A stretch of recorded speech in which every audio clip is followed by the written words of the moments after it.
junk. I've got piles of junk. I got the starter off the Suburban. Of course, I found more problems, less problems with the starter and more problems with other things. I didn't show you the procedure to take it apart. I've done that before. I've got boxes of bushings I've had for 25 years, but I don't have the right size one in here. So I was going to use the old bushing that wasn't replaced that long ago, a year ago. I don't do a lot of miles. And I went over to my parts shelf to look for a solenoid because I took this solenoid apart, which is a heavy duty, whatever that means. And all the old parts were disassemblable. Not anymore. That's how that goes together. And what happens when you turn the key, that's always hooked up to 12 volts. There's a signal to that energizes the magnet, pulls this forward or pushes it, or something like that. And that disc makes contact with the battery and sends the power to that bolt, or something like that. Anyway, look at the corrosion on this special bolt, that half moon corrosion. Now what you can do is you can flip that bolt around. You just undo the nut. The sun's baking me. You can undo the nut.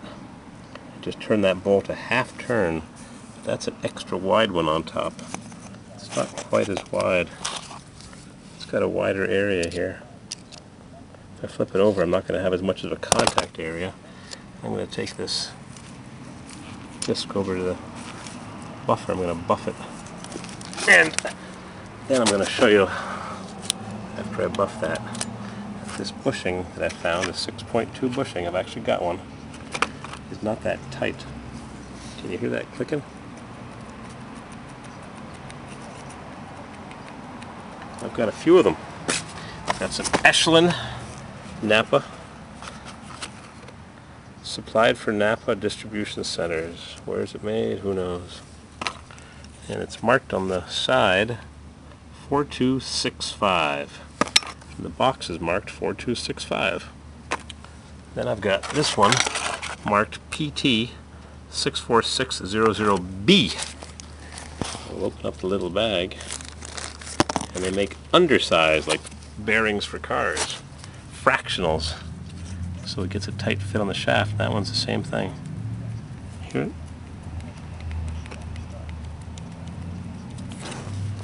So you'd think with all the bushings that I have, 3 different part numbers, you'd think I'd have one that was a nice snug fit. Sometimes I get them, they're so snug they smoke a little bit, so they get burned in. But no, there's another one. This one's marked 4265. And the box is marked PT 64600, whereas that one has a B at the end. This one doesn't. These are bronze bushings, oil light. They can get impregnated with oil. Is B smaller or bigger? Got some trucks going by on the road. There's definitely some play there. Like I said, sometimes I'll get a bushing in here. 1 o'clock. Church bells. Bing! Some of these are X, XXX, 3 undersize, 4 undersize. This is a 1X. But I don't have one for a 6.2. I bought those way before 6.2s were a part of my life. So I've got this one. It's a Clevite. But it's still loose. I polished up the armature contacts here, and they're not in bad shape. It shows some wear. I'll go over and bring this to the starter nose, and we'll see how loose it is, as best we can tell. Technical computing software. MathWorks. Accelerating the pace of Make sure it's clamped in the vise.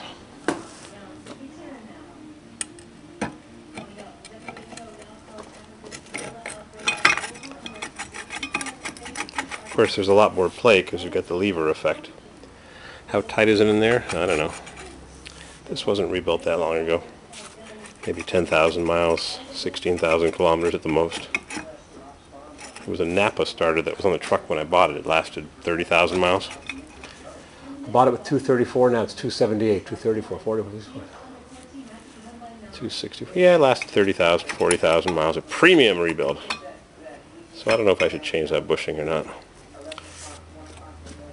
Then we've got the field coils. Got the bushing in the end right there. That one never wears.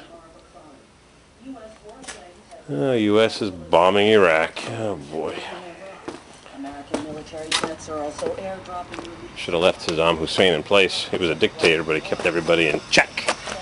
Good power structure. Torture, put you in the paper shredder. There, see the Napa sticker? So I changed some of these brushes, and they don't look so bad. I don't know why it was clicking.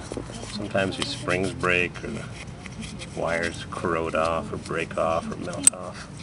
Especially if you try crank it with a low battery and it goes everything gets burning hot. Sometimes these wires are loose. Everything looks good. I cleaned it up with some carb cleaner. Ding.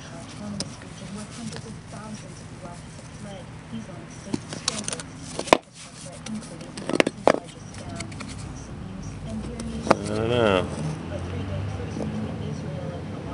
I'm going to probably put it all back together with all the same parts, except that I'm going to maybe change this bolt in the cover. I've got two solenoids here, a Napa Echelon made in China and a J&N made in USA.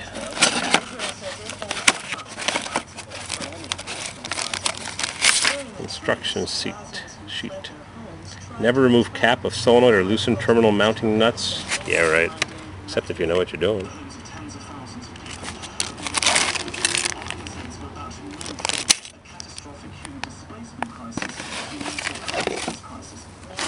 Sure looks nice and shiny, huh?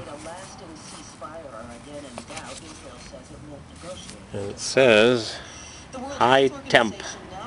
I think it's made in USA or made in China. They make junk in USA and Canada, and I've seen stuff from all over. Open it up, take a look inside. Give me a minute.